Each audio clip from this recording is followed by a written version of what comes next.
everyone, to a very special close-up version of our unboxing review.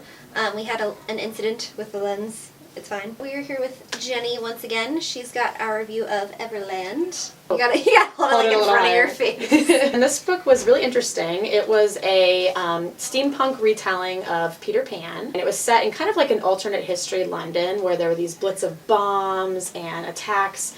And a deadly virus that spread.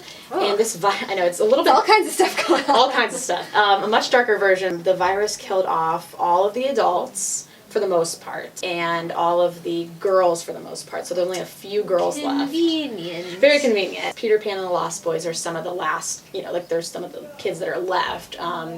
And there's sort of this divide between Everland, which is like the main city, like what they've renamed London, sort of, and then the Lost City, which is where all the Lost Boys and Peter are, residing, I guess, at the moment. Gwen Darling is the main character, and she has two younger siblings. She, is trying to take care of them. Her parents have since disappeared, left during all the attacks. So she basically goes out to find a way to help them, and Joanna the younger sister, gets kidnapped by the villain of our story, Captain Hook, which is actually not his last name. His name is actually Hans Otto Oswald Kretschmer, which stands for H-O-O-K, which is Hook.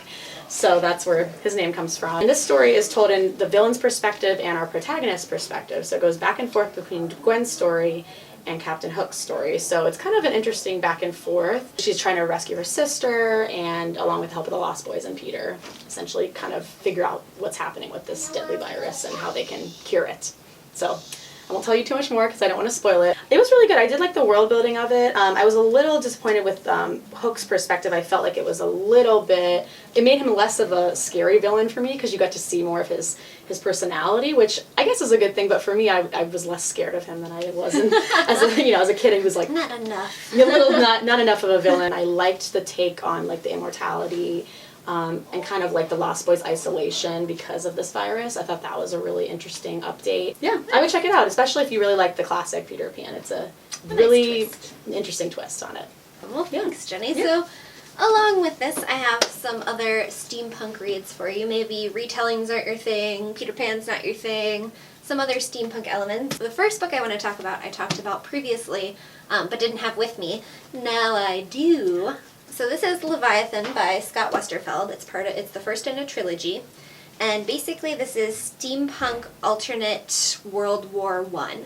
It's from the perspective of these two people kind of from either side. The side with like the UK and like the good guys are the Darwinists. All of their machines are based on, like, they're creature based. Like they have this giant airship that's really a whale that flies around. And then the flip side, you have the clankers who really rely on machinery, and that's like Germany and all those guys. So here you have these two people. Alec, he is the son of Archduke Franz Ferdinand, and so when when his dad's murdered, he goes on the run, and he runs into the other character in this, the other protagonist, Darren, who is a girl posing as a boy in the army on the Darwinist side. It's so good. This is one of my all-time favorite series, let alone like steampunk, and it's very steampunky. So. It's got great illustrations too. Yes, the illustrations are amazing. Here's one with like a kraken-like creature. Highly recommend this trilogy. So I'll continue my one-sentence book review. This one, think Harry Potter, but instead of magic, it's chalk drawings that come to life, plus steampunk.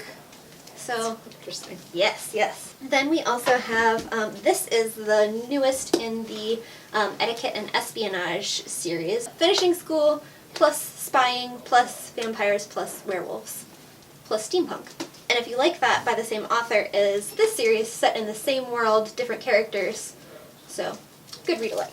That is all we have for you today. Don't forget to comment on our unboxing for this month to potentially win the copy of Everland. Ta-da! And we will see you next time.